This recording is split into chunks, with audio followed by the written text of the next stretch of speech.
Hi, it is Jan Beta, and today it's going to be a bit of an unboxing, and it's going to be maybe a bit of a refurbishing, because you're gonna see that the moment I unbox this. I already opened it just to. I got some similar looking boxes in the mail today, so I had to confirm this is the one that I wanted to unbox on camera. So yeah, you will understand. Show you what's in here. So some packaging material, and there is some Commodore stuff in there apparently. It is a Commodore dataset, the black one with the round DIN connector there. Let's see what's in there. It smells a bit. It's supposed to was sitting in some attic, so it just fits the package. I hope it didn't break. This is heavier than I thought. Look at this beauty. And it is the Commodore Plus 4. Legendary failure machine that Commodore built. I think it was initially planned as a cheap contestant for the Sinclair Spectrum. And it was a total marketing failure. They sold it for much too high price, and it was one of Commodore's biggest failures, I think, back in the day. But it's a very nicely designed machine, and I wanted one of these for a while now. It is in unknown condition, of course. Got this off eBay for 26 euros delivered together with the dataset, so it's not that expensive. If it is a total failure, which I don't believe, I believe I can fix this. Yeah, let's have a closer look at this. The dataset is not so much my focus now, so I'm sorry about that, but you can watch my dataset restoration videos if you want to. I will link them in the corner.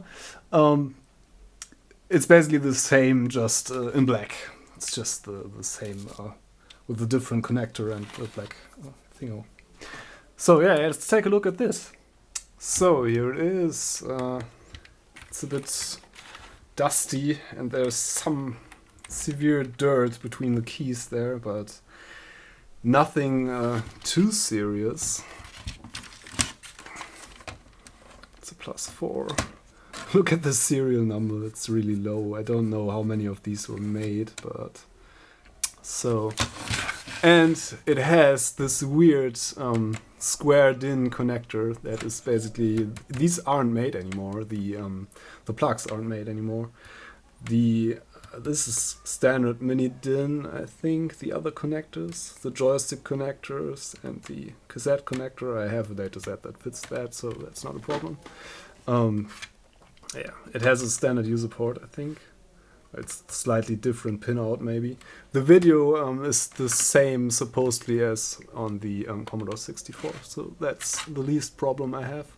The main problem is the power thing, but there's a solution for that, which I am going to show you soonish. I think I want to take a look inside of this. So I guess let's take a look under the hood. I don't even know how to open this yet. I don't know anything about this computer. So this is just going to be a very basic look. But this is lovely. The whole form factor is pretty lovely. Let me show you a comparison here. It's a lot smaller than the Commodore 64, but still you could fit two Speckies in there. So yeah.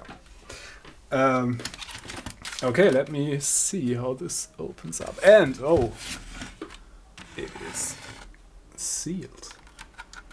This is a sealed Plus 4. Wow. So I I have to break the seal. I'm sorry. This always, why does this always happen to me? The Specky you just saw was also sealed, and I know now that it was sealed from the seller. Yeah, it was factory, and then it was sealed by the seller before they sold it.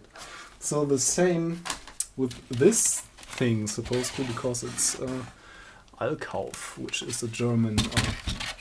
Yeah, it's a big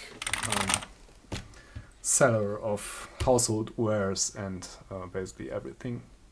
So they sold these at some point. I think these were also sold at Aldi at some point. They at least sold the Commodore 16 at some point. I don't know about the Plus 4. This was always meant to be the premium machine. There was the C16, which was the basic machine, which had less memory and stuff, and the C116, which was kind of an in-between. It should have been the cheap model with the rubber keyboard and stuff, much like the ZX Spectrum. But they sold it for far too much money, and it was a total flop. That's quite a rare item. Actually, it's a collector's item. These are not quite as rare. These are pretty common. They sold quite a lot of these because they are nice machines. They are not nearly as much as the VIC-20 or the Commodore 64, but they sold a decent amount of these, especially later when they made it cheaper. When they came out, they were too expensive to compete with anything. So that's basically all I know about these. So I just wanted to tell you that. These were painted with some pen, I don't know, blue. Hope I can get this off, but I guess it just washes off with some isopropanol or stuff. So let's break the seal, shall we? There's 3 screws in the back there, and 2 in front. It's actually more resembles an Amiga 500 or a Commodore 128. I think I should cut this. There we go. Cut. So I presume I can now just. Oh, it flings open the back. Oh, the back there. That's pretty nice. Okay, this looks a bit disturbing because of the lighting, but yeah, there it is.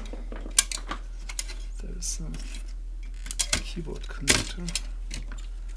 Presumably it just pulls out, which it does.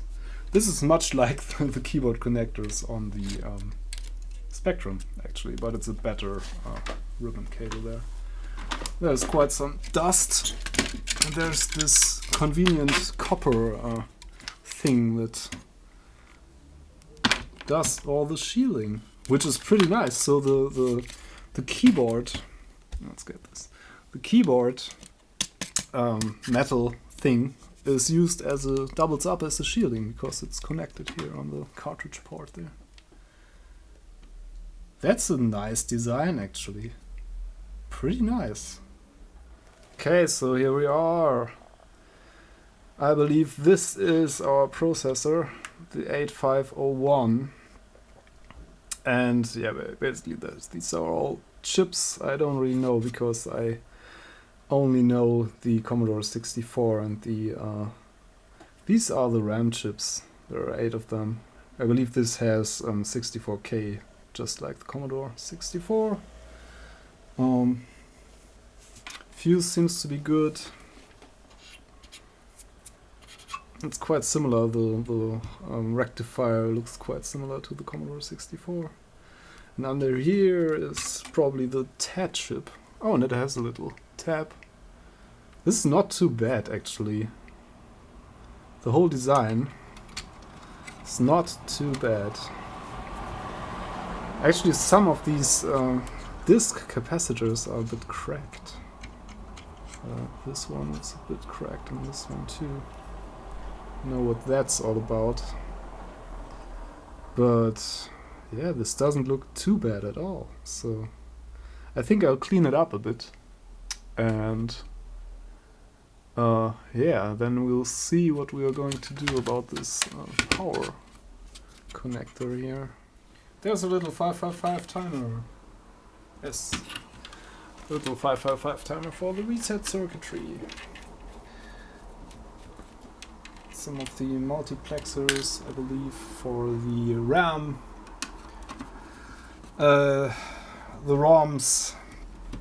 There has to be a ROM where this came pre-packed with, I believe, 3 programs in ROMs, so you could have a little word processor, I don't know, something else and something else, and it also has quite a nice BASIC, the BASIC 3.5, I think, which is quite advanced compared to the Commodore 64 and VIC-2 BASIC, which is version 2. Ah, there we go.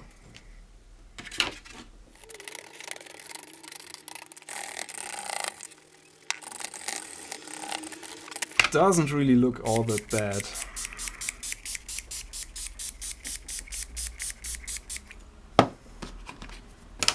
And connectors are a bit black, but that's just dirt, I think.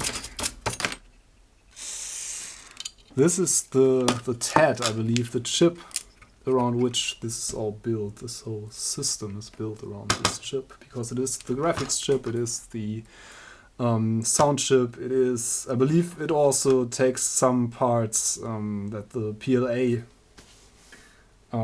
took in the Commodore 64, although this has a PLA. I don't know which one it is, but it has a PLA in there.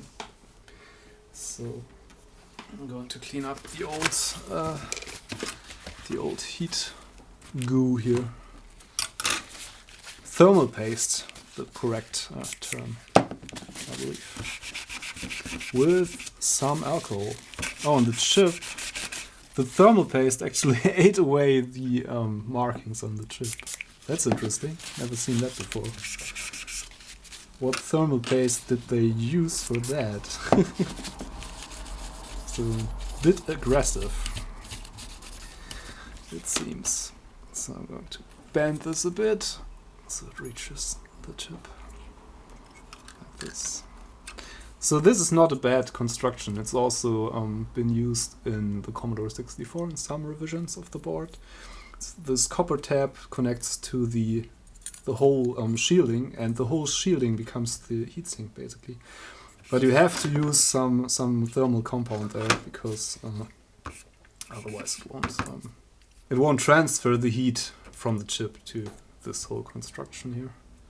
Otherwise, so I am going to apply some, I think. I have some here. This is low temperature. You don't have to use the, you can use the stuff for modern processors and stuff, like Arctic Silver and stuff. I've done that before, works quite well. I've seen a video actually that was quite famous, where somebody used ketchup and stuff and it worked for a while. It's just about to make the surface stick directly to the thing that produces heat, and make the surfaces get together basically. So I'm going to put this in here. So that's the initial stuff I do to a circuit board like this. Okay, I got my Commodore 64 spares board out, and what I'm going to do is to desolder the power jack from this one and place it on the +4, so I can use the Commodore 64 power supply. You have to cut some of the pins, I think, or pull them out of the jack, but that's not gonna be a big problem.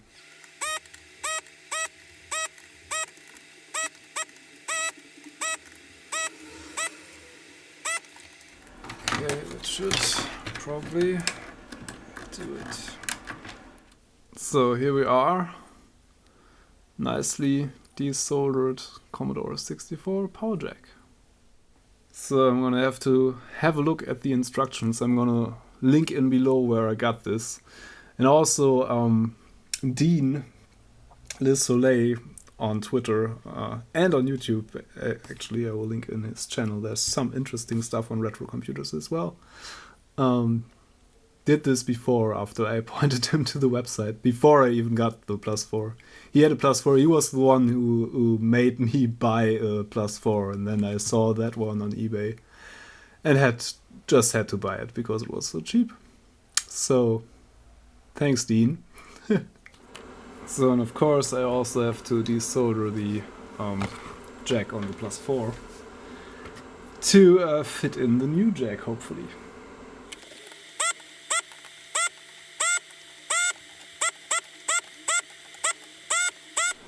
So this is one of the tricks you don't learn at school. At least I don't learn it at school.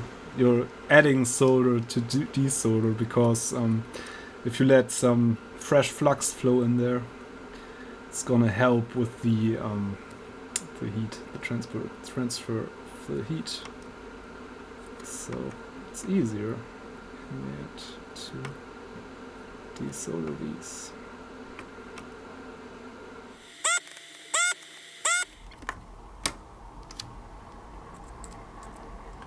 Yay! So Dean had one of these that could actually be opened. Mine doesn't seem to have that feature. Yeah, it seems to be one piece. Yeah, I'm having to do some mods. This pin has to go. Let me just clip it off. I'm just clipping it off. So there we go. Has to be flush with the thingo. And will you focus, please, on my hand? There we are. So you have to remove this pin, which I already cut flush, and this pin here. So that's also going to be flush cut. Actually, I can cut this a bit above that. Yeah, there we go. It just conveniently flow all the way away. Okay, so now we have all the connections on that we need, I think. And inconveniently, we have to drill a hole in the PCB of the Plus 4, but that's not that difficult altogether. So actually, my PCB seems to have the hole in the middle there that you would have to make to drill on some other PCB revisions, including the one Dean had. So I'm just going to put mine in there. It's gonna fit perfectly, I guess. And yeah, I have to bend it a bit maybe, but it should work. So it should be totally flush with the PCB there, like so. And then you can solder it in, and it should just work. So here's the connection, here's the connection, here's the connection, and there's the connection in the middle there. This was also already made for these connectors, it seems. So that's nice. Can just solder it in there. Pretty convenient.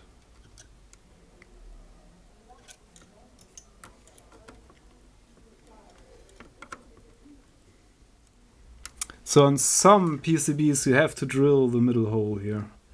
That's not... I think these are probably the newer ones, because later in production they changed the whole PSU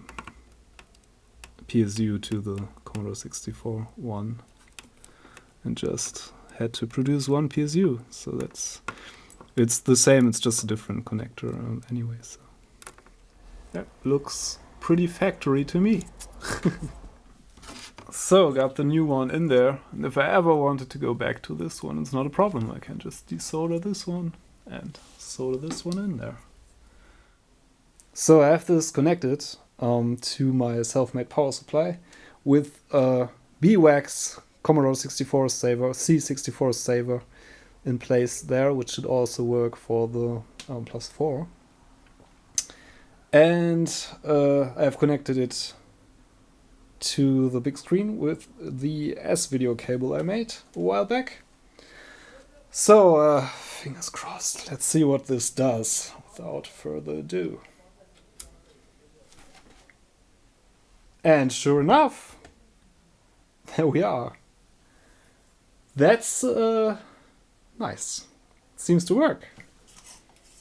That's cool, cool, cool. So I guess all that's left is to clean the case and give it some new caps and stuff. The usual stuff I do to these machines. So, okay, I think I'm going to put the whole... it helps if I turn on the power. I think I'll put the whole recapping and restoration of the case in another video. So, and the keyboard only works partially. I have to take care of that.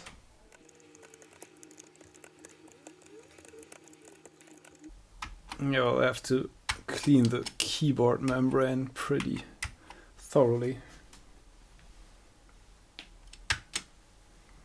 But otherwise, this seems to be a success. So, thanks for watching. Make sure to check out some of my other videos. Give this a thumbs up if you liked it.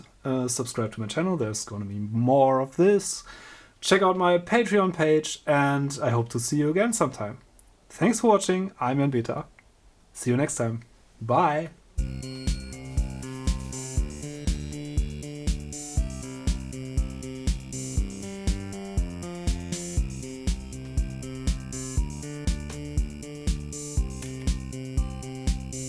To run stop.